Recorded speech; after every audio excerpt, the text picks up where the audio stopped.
I cannot believe how good this looks. It's still steaming. This is the best puff puff I've ever seen.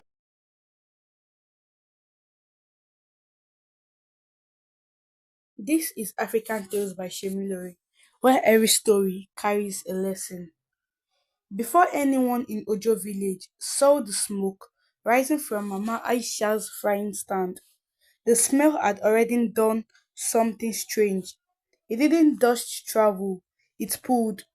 It slipped past the guava tree at the bend of Akimola Street and crawled into people's dreams like a whisper. Okada riders stopped mid-road. Children woke up before their mothers called them.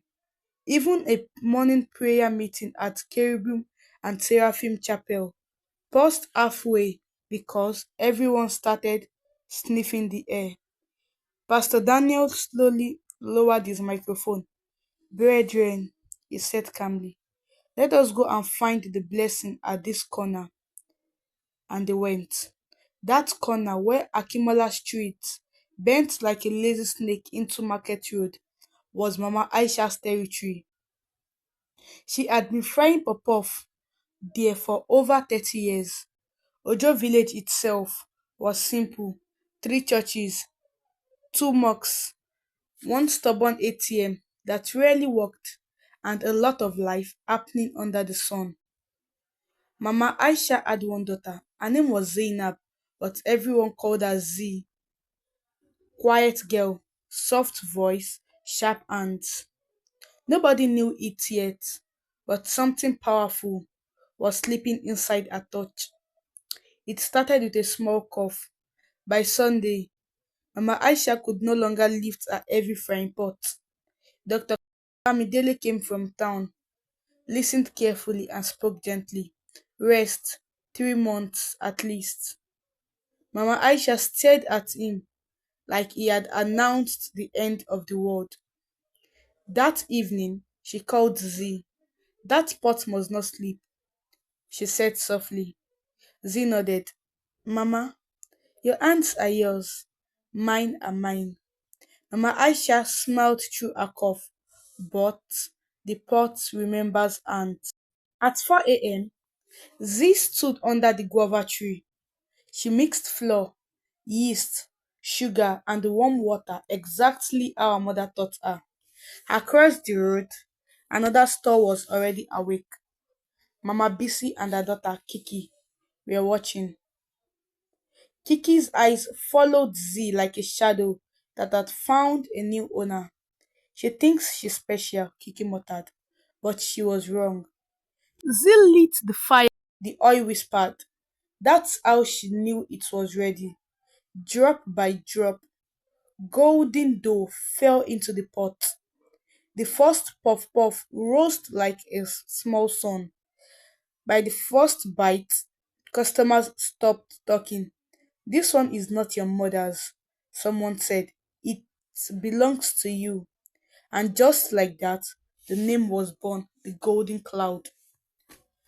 Kiki watched everything, every smile, every customer, every coin crossing the road, and something inside hardened, not loud, not dramatic, just burning quietly, a small coal of jealousy.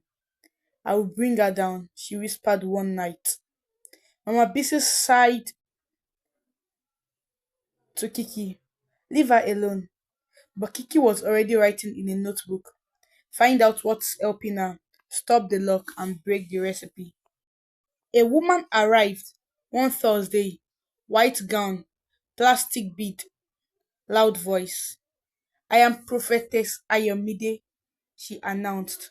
She pointed dramatically at Z's stall. I see a strange spirit, a hidden power in this pot. People gathered, but Z didn't stop frying. She simply lifted another golden puff puff.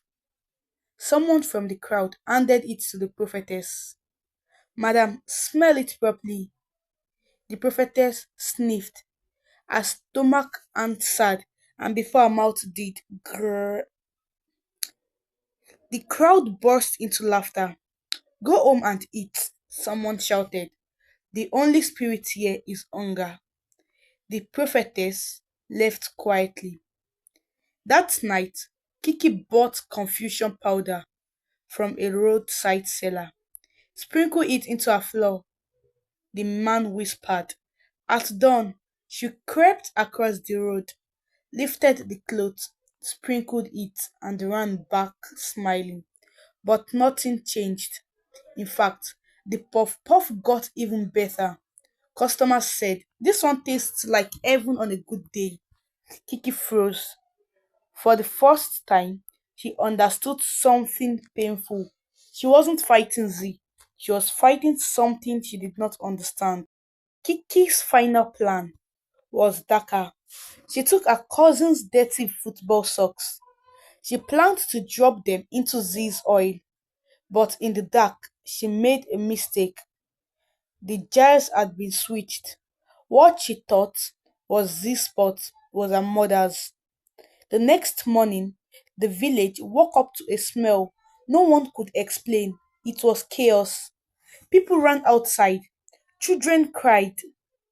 Goats refused to stay still. Someone finally identified it. A defender's socks? Fright. The village went silent, then exploded. And Kiki knew she had destroyed her own side. Mama Bisi walked to Z's store in shame. Kiki followed, head down. I'm sorry, Mama Bisi said. My daughter brought shame. Silence. The whole street waited. Z wiped her hands slowly. Then she spoke. Akimola Street is one street, one family. My mother shared oil.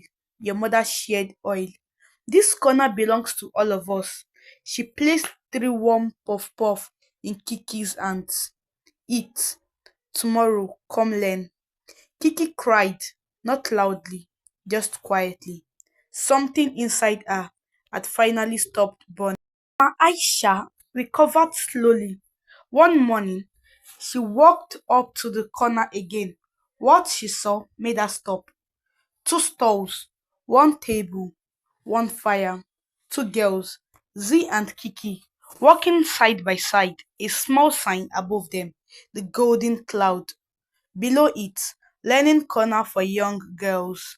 Mama Aisha smiled. You remembered something important, she said. Z looked up. What, Mama? The pot remembers ants, but ants must learn peace. The wind carried the smell of fresh puff puff across the street, and this time it didn't just pull people in, it healed them. And so, peace returned to Akimola Street, not because pride won, but because understanding finally spoke louder than jealousy. The golden cloud didn't just fill the village, it healed it. This is African Tales by Shemilore, where every story has a lesson and every lesson stays with you. My dear viewers, this is the end of the story, and more juicy things like this will keep coming to your way if you like, comment, and subscribe. Stay tuned because life always has another story hiding behind the corner. The moral lesson is jealousy destroys silently, but wisdom rebuilds everything beautifully. A clean heart will always rise above a bitter one. And that is the end of my story. And for now, bye bye.